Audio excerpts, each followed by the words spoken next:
Alright guys, a quick one.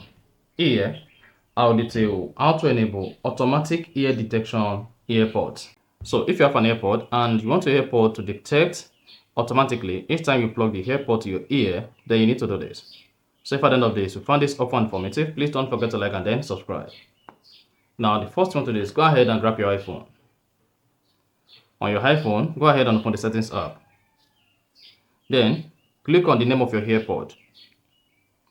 Once you click on that, scroll down, then it should say automatic ear detection.